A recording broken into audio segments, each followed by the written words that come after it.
عيدكم سعيد. في هذا اللايف يعني القصير أردت أن أتكلم قليلا معكم ومع السامعين، يعني اللي راهم يسمعوا فينا من بعض الفئات الأخرى، يعني اللي خادين. أنا وأعوذ بالله من كلمة أنا تكلمت مرارا وتكرارا في قضيتنا، يعني طيلة 10 سنوات وأنا ناضل بكل شرف، والحمد لله رب العالمين. يعني القضية نتاعنا أنا داخل قلبي، يعني ما حاجة عندي فيها يقين أنني صاحب حق، ولكن حقي مهضوم. هذا هو السبب يعني اللي مخلاني أصر وأبقى دائما أدافع وأتكلم عن قضيتي. المهم ربما أختلف يعني قليلا مع بعض الأصدقاء، ممكن كاين اللي ماهوش فهمنا، وممكن كاين اللي موش حاب يفهمنا.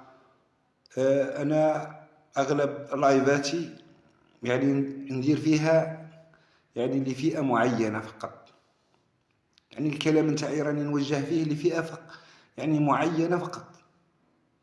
يعني البقية اللي راهم يسمعوا فينا يعني يسمعني إذا كان يعني حاب يفهم بعض الأمور يعني ممكن يجهلها، إنما باه يدخل اللايف نتاعي وينتقدني ويسبني على أساس أنني أنا اللي اديت له حقه ولا كليت له حقه.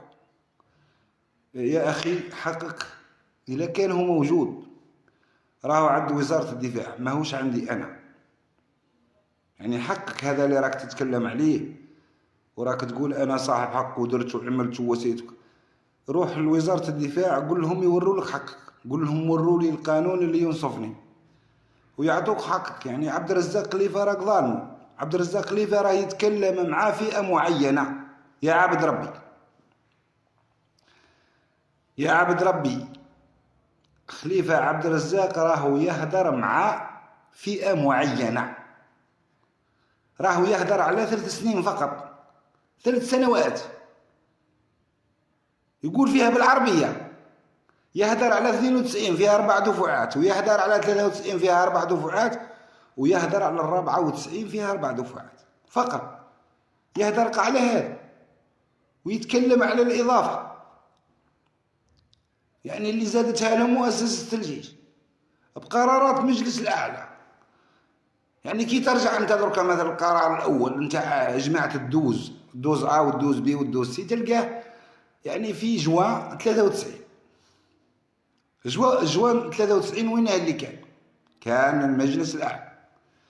نروحوا مثلا القرار الثاني 214 فيه الدوز دي وفيه التريزا في ديسمبر 93 كذلك.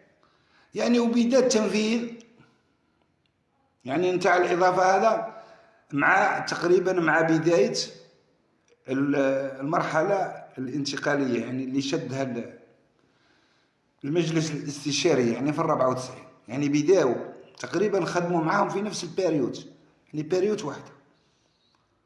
يعني الإضافة هذه كانت مبرمجة، يعني الناس اللي خطوا لها واللي خطوا لها لأن الجزائر كانت في حالة استثنائية وكانت في شغل رئاسي وعدم وجود رئيس، والمجالس كانت مفتوحة والآخرة نايضة، يعني والمؤسسات يعني ولات على شفا حفرة يعني من الضياع. الدولة دخلت بالدرجة الأولى، دخلت مؤسسة الجيش. احنا رانا نهضروا على هذا، أنا مانيش نهضر عليك أنت. دروكا كان عطاوك نقول لك من هذا المنبر بصحتك ومبروك عليك، أنا مانيش ضدك. راك انت اللي ضد روحك. درك انا مثلا ندخل للصفحات التواصل كما نقولوا، ماذا بيا نسمع كلام زين، ماذا بيا نسمع كلام طيب، ماذا بيا نشوف الاتحاد ونشوف الاحترام ونشوف القدر، يعني بين جميع الفئات. انما يعني كي ندخلوا حنا ونشوفوا هكذاك، يعني بعض الناس ما همش متربيين، يعني ما عندهمش اخلاق. واحد يسب، واحد يطيح، يا اخي انا مانيش، ربما انا مانيش اجير عندك، لست اجيرا عندك، يعني ماكش مكلفني باه نتكلم عليك. والله غير الكلمه هذه غير سمعتها من شخص كما نقولوا من اللجنه، قال لي انت واش دخلك انت لا تسقسي على جدهم الحلوف الكل، علاه تسقسي على جدهم الحلوف؟ قال لي ما عندهمش. روح انت اجري على روحك، تخلوا الابد كما نقولوا تفيضوا له الدم نتاعو، يعني بالتعاليق نتاعكم وواحد مش عارف هكذاك يحاول يصطنع في الحديث ويكذب على الناس، وواحد عندي المعلومه، اش عندك؟ ما عندك والو، والله ما تسع حاجه. هاني نقولها لك من هذا المنبر ونظل نقول ونعاود.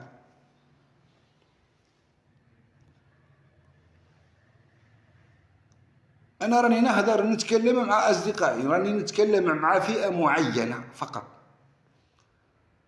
جماعه اللي معايا في الفئه، يعني نقولها لكم بكل صراحه، الا كان راك فاهمني ومقتنع بكلامي، راك معايا خطوه بخطوه، نفرج علينا ربي. ماكش معايا وماكش فاهمني، ماذا بيا يعني تجبد روحك خير، اجبد روحك احسن افضل، ما تعلق عليا، ما توجع لي قلبي. زيد على ذلك الجماعه اللي من الفئه نتاعي، اللي من الفئه نتاعنا احنا، يعني اللي خدموا 3 سنوات الاولى، من فضلكم كاين الجماعه راه مكثرين عليا في الميسنجر، مش كل 4 دقائق تبعث لي انا كاش اخبار. يا راجل خاف ربي، كلمه كاش اخبار هذه هذه راهي اداره. راني فهمتها،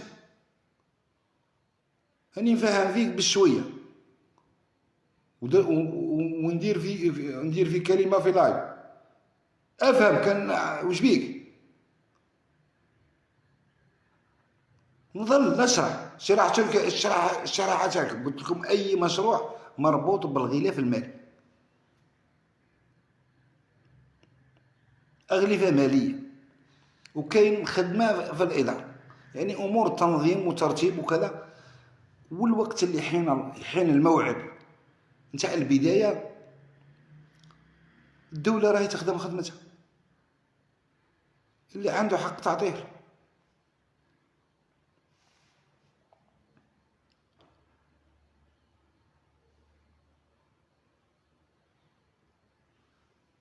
انا راني نكلم فيك يا صديقي العزيز، يا اللي فاهمني ويا اللي ماكش فاهمني، اللي مش فاهمني من الفئه نتاعي. اما بالنسبه للفئات اللي خاطين، يعني اللي دخلوا من 95 وطلع، يا جماعه الخير، لايفاتي ولا الكلام نتاعي انا كي نكتب كلمه راه لا تعنيك، والله ماني نهضر عليك، راك غير ظالمني. وانا كي نوجهك ولا نعطيك كلمه راني صادقك. كي نقول لك راه ما عندك والو في 2026، راني على بالي واش راني نقول. ما عندكش في 2026، روح نظم روحك، روح اعرف كيفاه تريكلامي على روحك، روح جيب حقك، اجري على حقك، عارف كيفاه تتحرك واجري على حقك. بارك هذا مكة.